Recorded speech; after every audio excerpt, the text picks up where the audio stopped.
I want you to welcome me in joining a marketer who knows exactly what it takes to build a brand that shows up. We're talking about Kieran Flanagan, SVP of Marketing at HubSpot and former CMO at Zapier. He's built growth engines at scale. He's led teams across brand content performance, and he's got a pulse on where B2B marketing is headed next.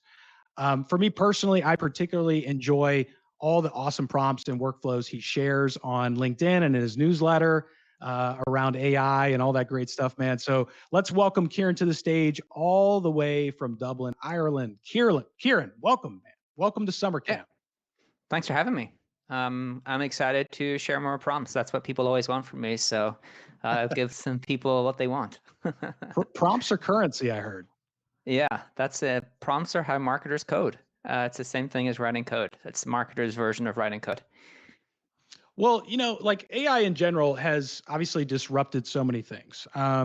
Maybe how we get into this and where we start is, let's start with sort of like the biggest challenge you think most marketers are experiencing, and people in this audience specifically, with the disruption of traditional SEO with Google search, right? What are you seeing personally across companies that you speak with and you advise? So I think that the version of the way that I used to market to, the way I used to do marketing is completely shifting beneath our feet, right? We were kind of, if you actually look at the data, the average B2B journey, on average, 80% of all B2B journeys start with Google search. And in the future, 2027, it's projected that 95% of those are going to start with an LLM. So if you kind of see the slide that I kind of put together here, really the kind of old funnel is breaking a little bit. Let me just pull up something because I can't see my slide. Sorry.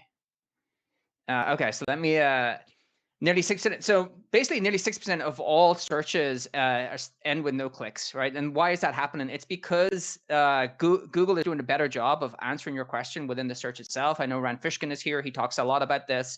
And so we are entering a different phase. If you've heard of any of the kind of Google conferences really recently, they've been talking about the fact they're going to roll out AI overviews in this thing called AI mode much, much faster.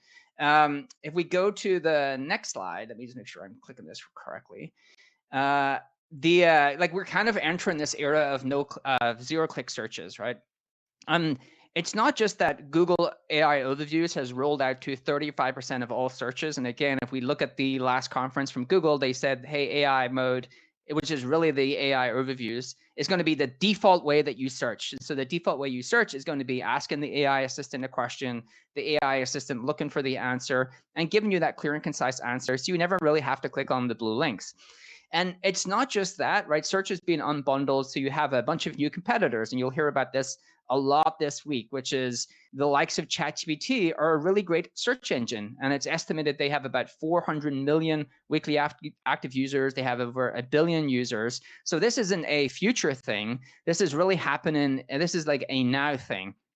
And I think that's really important for us to grasp, because the way we have kind of been taught to do content in B2B is, hey, we need to educate people, we need to appear in Google, we need to get people to click on our content. And then when they click on our content, we'll be able to convert them into customers. And I think that is going to drastically change the way we market to people, because I don't think it's going to be about clicks and education. It's going to be a lot more about this thing here, which is influence. And I'll pause there to make sure that the audience is following me, and I can give a little bit about what I mean going from this kind of era of clicks to how we create influence through content. Yeah, absolutely. I would love to double click into that, because, intent is always a big part of the game, and it was previously too. But when you say influence, I'm curious, like go into that a little bit more for us. Yeah, so I put a little bit of that in here. So intrinsically, like, we as marketers are kind of education first. When you think about the way we used to craft content, it's all about how do I appear in the search engine? And for a lot of that, it's very much focused around, well, what are the key phrases? How do I educate someone in that? And then how do I appear in Google search engine? Crafting content for influence is much, much different. It's much, much harder. It's how do you appear in channels like LinkedIn or YouTube or Substack or all of these other channels where you have to have real point of view, you have to have real crafted content, you have to have real trust and taste to actually create that content. And we kind of saw that we saw the writing was on the wall a number of years back at HubSpot. So if people had followed along a little bit of our journey, maybe around maybe 3 years ago, we kind of bought a company called The Hustle, which was a media company. And the reason we bought The Hustle was because we really had perfected the art of building a content engine that helped us to get content to show up in search.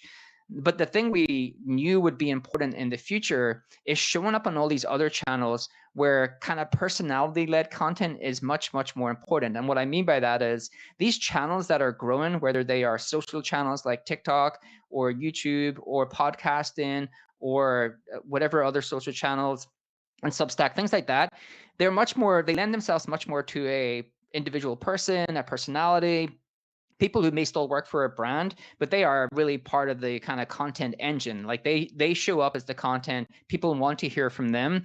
And so when we bought the Hustle, we accelerated our kind of growth into that create influence pretty rapidly. We built a podcast network. I think it was about 20 to 25 podcasts. We started to build out a network of YouTube channels. We started to acquire other newsletters. We recently acquired one of the best AI newsletters in the industry. And so again, we kind of moved towards this create influence pretty rapidly. And I think if you're sitting here listening to this, you're like, yeah, but we're not HubSpot, right? We're a couple of marketers. We're a smaller company. How do I do this? I do think AI has the ability to help people create crafted content if you know how to use it. Now, I do think the average person is using AI to create AI sludge, AI content that is pretty easy to recognize that it's AI content. But if you can really use AI to craft content, that is the stuff that is going to stand out. Yeah, I think that's so true, right? I mean, there's sort of like a typical baseline of creating content with AI that exists, and that's pretty recognizable. I think there's a lot of opportunity that lives in the margins just with setup and custom instructions and allowing it to learn and adapt to what kind of content that you like and all of those things. I'm not sure, like a lot of time and investment needs to be spent on that, but it's worth it in the long run. I'm curious for you, and maybe for those here, right? Like, how should our audience be thinking about using AI to create content? So here's why I think there's a lot of mixed feelings about AI, and rightly so. No one really understands where this is going to end up, right? I don't think anyone can give you a clear answer on, hey, like where does this end up? How does everyone's jobs change? And so what I like to work on is what do we know? And so for me, the reason I love AI is because it empowers the people with ideas to be able to ship more, create more. There was a great quote recently from Sam Altman. He was talking about the future of AI. And one of the points he made really resonated with me, which is the ideas person who's always been held back by these technical hurdles, all of these tools they've had to learn, all of these different things they've had to do to get their ideas out into the wild. They are going to have their day in the sun because AI really does empower you to ship more and create more. And so the important word there is it empowers you to ship more and create more, not that AI is going to ship more and create more. I always tell people, do not carbon copy and exactly what AI gives you and paste that into whatever channel of content you're trying to grow. Your skill is being able to use AI to get you to be able to partner with you, to try more stuff, to get better ideas, to create first drafts, so you can really actually add that 20% that is going to truly matter and help differentiate your content from what everyone else is doing, right? If you carbon copy what AI gives you, at the end of the day, it's using a training model, everyone else has access to those tools, everyone's content is going to sound the same, which is why you can have AI tools today that can tell you whether a piece of content has been created by AI or not. What it's going to be able to do for people who truly know how to use it is, hey, like give me a bunch of different variations of this thing, and I'm going to actually add my unique special sauce in here, bring it to life, and I'm going to be able to ship way more, create way more, and learn much more rapidly. And so I can go into a couple of things that in ways that I use AI. Let's go into the first one here. So it's obviously an incredible research assistant. And one of the things I want to show folks, and I'll share my screen to maybe just show you how this looks, is when you create content, what most people do is they kind of just prompt the AI, create a piece of content for an SMB leader or an SMB salesperson and make it about this, right? It's a very lightweight prompt. And then they get back the results and they're like, oh, that's actually not that good. I probably wouldn't use that content. But the reason it's not that good is because you haven't given the AI the right context. And we're going to get into a really important point in the next slide. But for example, let me show you an example here of what I mean. Hopefully this will work.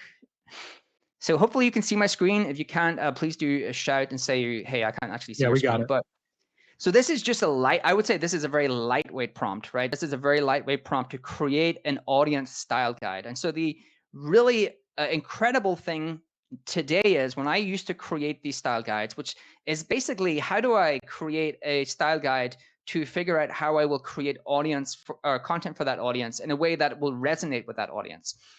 And I used to only be able to use external data. And so external data was like, what can I capture from all of these websites that people in my my ideal customer profile, they kind of visit these sites, they consume that content. And based upon that, how do I build a style guide? And the style guide is, well, what is the kind of content that generally resonates with these folks?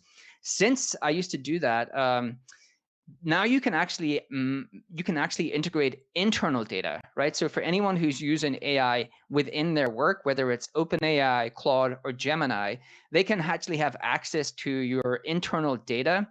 And so they can have access to your Google Drive, your shared folders in there, your email, your Slack, whatever kind of systems you're using, because they've released these things called MCPs, and MCPs allow the AI assistant to access your internal tools. And it's pretty incredible. I spent all weekend building a bunch of different versions of our ideal customer profile via AI because it had access to all of these internal sources. And what I do is I use both the internal and external sources to give you a 360 view degree of your audience. And that means then anytime I am creating content for my audience, I actually load this into the context window, right? I will also, I didn't want to like overwhelm folks, but I would also load in a document that has my ideal customer profile and the kind of audience style guide, which is basically the ideal customer profile is who is this person? The audience style guide is what is the type of content that generally resonates with them? And this gets truly incredible when you start to actually have an audience style guide across each stage of your funnel, because the content that resonates at the top of the funnel may be different than the content that resonates when that person is trying to make a buyer decision.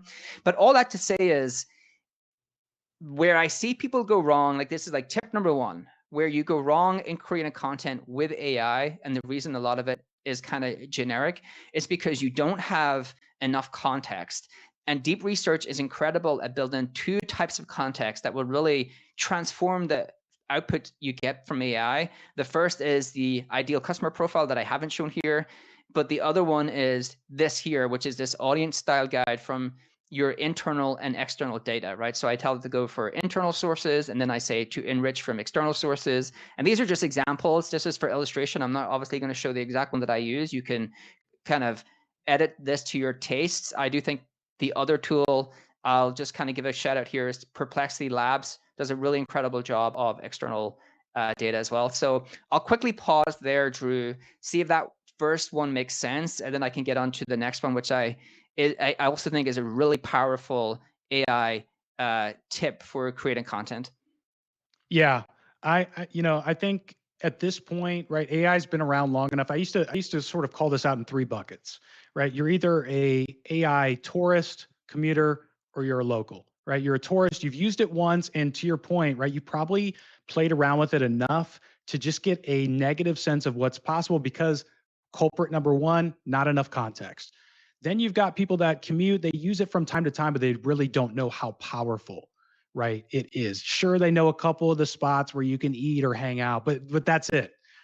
Then you've got the people that are using this every day, right? They're finding new use cases. They're testing, failing, iterating, trying new things, using it for different things. And that's where I think the sweet spot is. And that's where, everybody in this audience should be aiming to get to as we move forward in the second half of 2025.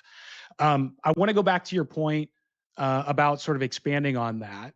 And I'm not sure if that's related to, video helping build that influence or not, but I would love to just kind of like tap into that a little bit more, because I love that you shared sort of that doc very transparently too with the audience here. Yeah, I think so. We can get into principles, and then we can kind of talk about how video integrates into this, because I think video is probably one of the biggest content formats. Really, video is going to play such an important role within the AI era, because what's happening is all of the people who have great ideas, and I think I have really good ideas, can now actually bring those ideas to life through video. And I have a good example of that because the tools are getting so good, right? I started this year on the Marketing Against the Grain podcast that we have, making the prediction that this year was going to be the year of AI video. And I was kind of thinking that was wrong over the first half of this year. And then over the last month, I really think that's true. And I'm going to get into some of the examples.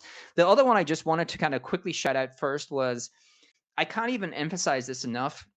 If you take one thing away from this presentation, you should just take away this. And I'm going to actually run this prompt. It might be bad. We're going to do a quick live demo.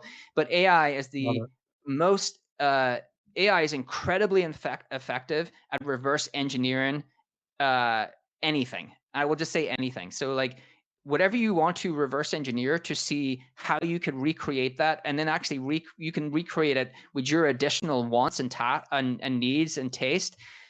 That is an incredible use of AI. So as an example, what I'm showing here, and you can say, well, these aren't great principles. Again, this is just for illustration purposes, is that I can basically go and collate a bunch of creators' content and then dissect what makes them good, and then get their key principles, the things that actually make their writing so good, and then turn that into prompts that helps me recreate that principle. Now, again, I would never advocate for copy and pasting. The way you use this is you use those principles and you iterate and refine them to your needs. But as an example here, if we go into one of the prompts, which should be on screen. This is a new thing for me, by the way, is like live demoing things as I present. All about the again, live this demos, man. Yeah, this is a very lightweight one. So again, I most of my prompts would be like much bigger, but I wanted to just make sure it runs within a reasonable amount of time. And so what it says is, hey, like you're an expert content strategist. So we set the role. We tell it that it's really great at analyzing high performing contents. We give it a task to say, hey, reverse engineer this. And then when you reverse engineer it, provide a content summary. This is here the content, like the core principles behind its success. Now I will say, I won't get too technical because I'm working on an app that actually does this, but I'm going to keep that from one side. So the core principle, this will be good enough through a singular prompt. The core principle, it will do a pretty good job of extracting those key principles. You can refine this and say, like, only give me one, the most important, so it doesn't give you a bunch of ones that it tries to make up. And so that's like one tip I would give you here. So I say aim for 6 principles. I'm actually going to say aim for one principle, the most critical one to this content success. And then we're going to give it content to analyze. So this is a famous piece of content from Andrew Chen, which is the law of shitty click-throughs. And so let's see what it does here. And I will fill in the time. So whenever I show these things, I always emphasize I am not showing them for you to copy and paste prompts. I think that is like the worst takeaway. What I'm showing you is concepts to build upon. So like, oh, that's a good concept. I know a version of this that would work for me. So it gives a core summary. And what it shows here is a core principle, right? Framing a universal frustration as a law. And then it gives you an example of like codifying a common painful and recurrent marketing experience, how it shows up in this content, why it works, and then how to reuse that principle. And so it gives you like short form video, gives you in a newsletter, gives you in a LinkedIn post. And so it really does, if you kind of refine it and work with it, it can really like extrapolate why something is good and kind of give you core principles. And I actually can turn that into a prompt to actually recreate that principle whenever I want. And so when you're thinking about using AI, think about it as, wow, like I can actually use AI to turn anything into a template that I can adjust, refine, and add to, and then recreate for my needs. Yeah, I love that. Let's, Kieran, what do you think about, what is video's role in all this? I mean, you mentioned influence earlier too. And I think that's such a great word, but like what's your view on how video helps build influence in that sense? So if you look at some of the data, I can't actually recall the study. So basically, there was a study recently released by how B2B buyers today actually like to consume content and learn about products. The most common form that B2B buyers wanted to consume to learn about products was short form content, short form video, sorry. And short form video, well done well. There's two reasons for that, I think, because the internet is teaching everyone to have less attention span, and so short form video is a really good way to learn about something because the user does not have to do a lot of work to learn about that thing. And I will always say buyers will always want, or users will always want, the easiest and the least friction way to learn about something, and short form video does a really good job of that. There's another reason, and I want to kind of give an example of this. Maybe some people have seen this, but video is a unlock for creativity, or sorry, AI is an unlock for creativity, which I really do think is going to be a boom for video and short form video in particular, because most of these AI tools only allow you to create short form video unless you want to stitch things together. But I'm going to show you a quick ad, and this ad is so unique because this was done by a person who runs a dental practice, not a marketer, not an advertising agency, not a video agency, just a person who owns a dental practice running their own advertising through these short form videos. Now, there's a little bit of like colorful language right at the start, but if I kind of just play this, let me just share my screen. So this single ad booked out his whole entire practice for months. Today we're getting blackout drunk and fucking skydiving. If I die, at least I died doing what I love. Woo. Not skydiving, fucking drinking. Holy shit, boys! And you guys said monkeys couldn't fly. Woohoo! Ended up taking a pretty hard fall coming in, and I think I might have swallowed my 2 front teeth. Made it out here to the Hollywoods. Heard there's a famous dentist here who can replace your teeth in one visit. I can't even cap on this. That ultra tooth shit is no joke. 2 new teeth in under an hour. Thank God. Got a hot date with the huzz tonight. Okay, so this is what I think why AI is like such an incredible thing, because this person was able to create their own advertising ad via short form video by just having an idea and using VO3, which is Google's new tool, which is a powerful video tool. And I think VO3, the way I think about VO3 for folks who have got to use it, which is like Google's latest tool, and there's a lot of tools catching up to them, but they are by far I think the best text to video tool. I know Midjourney just released a new video tool over the weekend. When I think about some of the paradigm shifts, we had ChatGPT was really the shift for AI text, right? The ability to go to an AI assistant and conversate with it and get things done. Then ChatGPT's image gen model was really the paradigm shift for images. Like anyone who's used their image model, it was a real step up. We saw a huge amount of creativity because AI unlocks ideas. And we saw a lot of people creating like pretty great things with that imagery model. That's how I feel about VO3, where I think that is like the unlock for video. And we've just seen this explosion of creativity in terms of how people bring their ideas, but not just their ideas, and how they bring their products and services to life. Like I suspect if you had given an ad agency hundreds of thousands of dollars to go create a short form video ad for his practice, it would have been boring. It would have been stuffy. It would have been something that wouldn't work. So why has that worked? Because he himself has great ideas. And so he's no longer shackled to agencies or shackled to tools. He can bring them to life with kind of these AI tools.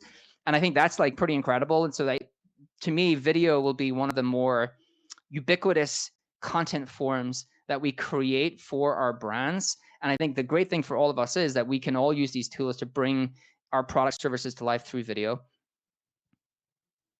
I mean, it's really insane. I mean, Google VO3 is probably the most realistic model on the face of the planet right now, which is not really that surprising in the sense that Google's got all this training data, right? Especially from YouTube. You think about that. I mean, it's incredible.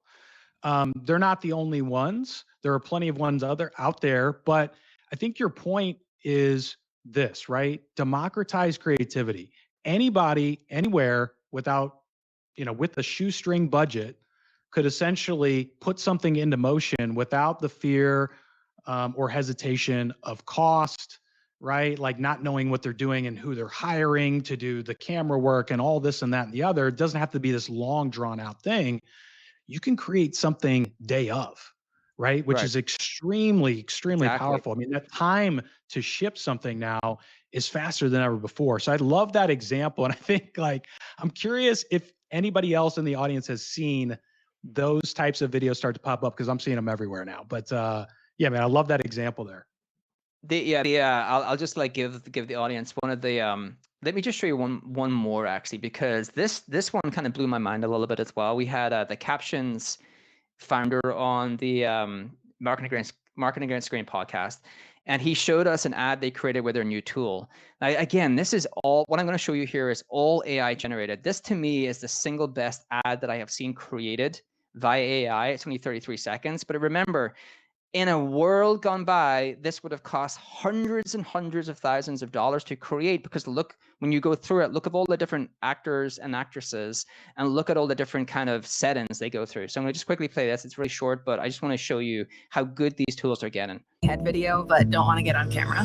Here's how to generate one in under 5 minutes without gear, lighting, or filming anything. You type in a script, choose an actor, and Mirage Studio generates a clean, expressive video.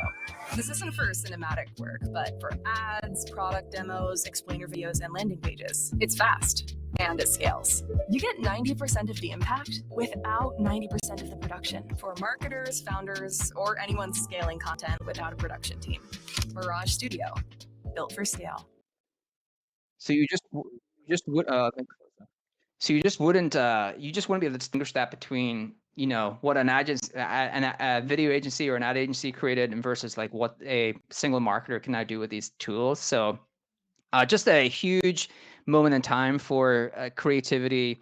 The other thing you mentioned was, well, what is the advantage? Does it just mean we don't need as many people? I think I would be an AI optimist and say, well, actually, that's not true.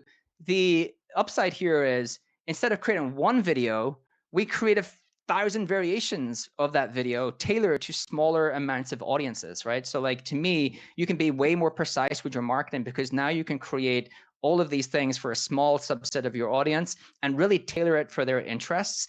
Plus the speed of learning is so much faster, because to your point, I can actually create something like this in a day. I can just put it out there, see if it resonates. And if it does, I can create many more different variations of it. Yeah, I think a couple things that stand out too with AI video. I'm watching the chat closely here. You know, there are a couple of people saying, "Look, you know, I'm not sure I'd want to incorporate AI video into my brand." I would challenge you to think too that this doesn't have to be all or nothing, right? These could be split seconds of your video. This could be B-roll. This could be all these other components. This could also just be for internal use. It doesn't have to be external, right? But all of these things have a place. So it's interesting how that application is seen. I would also say too, I know people may say something about sort of like actors or these gigs, and maybe this is stealing jobs, but you also need to think about, these are the types of videos that wouldn't have gotten made in the first place. Right? Exactly. So if that gig didn't exist in the first place, that actor wasn't going to get that gig. So I would also challenge us to think a little bit differently there as well. Hey, Kieran, anything else? We do have a couple questions that we can queue up. I didn't know if you wanted to get anything else in before we kind of jumped into that. No, I'm happy to end with a couple of questions just to make sure I cover off what people are interested in. Okay, yeah, let me jump in here. Let me see what we have. Okay, Eric wants to know, can we get a copy of that audience style guide script? Yeah. So look, this is my only little plug. I have a newsletter on Substack called the AI Marketing Generalist. And if you're on that, you'll have access to all of the prompts, because I set that up specifically because I get asked for all of the prompts. So they're all being documented now.